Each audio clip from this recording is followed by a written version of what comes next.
First, we should set aside personal preferences when commenting on singers. Let's first look at the views of two great masters on Adamo Didur, and then I will share my thoughts. Lauri-Volpi's opinion on Adamo Didur.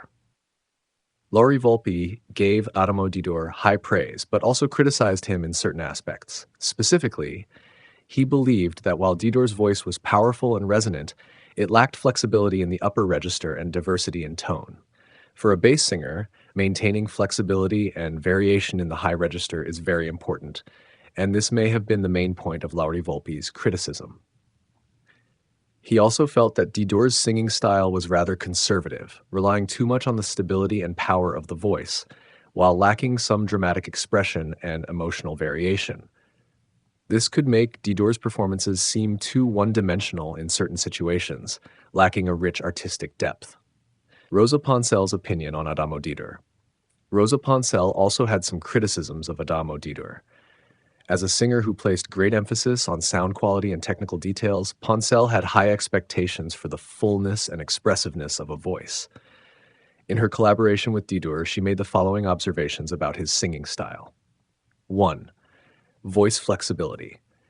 Poncel believed that while Didur had a very deep and powerful bass, his voice lacked flexibility in the upper registers and overall vocal flexibility.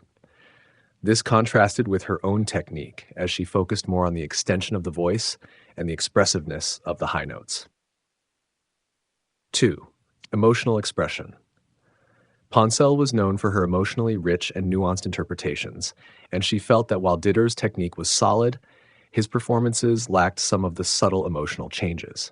She tended to sing with an inner emotional depth, while Didur's voice came across as more solid and dramatic, not always aligning with the emotional depth of the character. Part 3. Conservative technique. Poncel also criticized Didur for sometimes showing a more conservative approach in his technique. He relied more on powerful volume and vocal force rather than subtle color changes and refined vocal technique. My opinion. Although Adamo Didur was a bass, I can fully perform the vocal techniques he used. Yesterday was my first time listening to his singing, and I had no prior research. Just based on my own feelings, I told my friends that while Adamo Didur was very talented, if someone were to learn from him, they might go astray. He relies too much on the tension of the resonating cavities and lacks absolute control over the middle and upper registers with abdominal support. In many places, he gives up the management of the resonance chambers by abdominal breath. This is my biggest concern.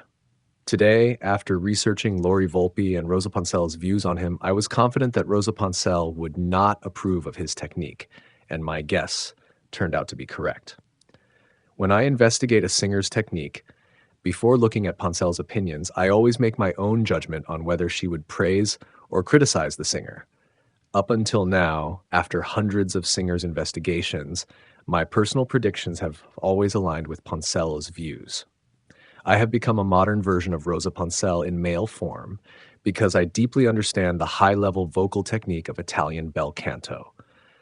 Every time, my views align with Rosa Poncel's. It is unfortunate that I live in this current era. I wish I had lived in the time of Rosa Poncel. I should have worked with her and sung duets together.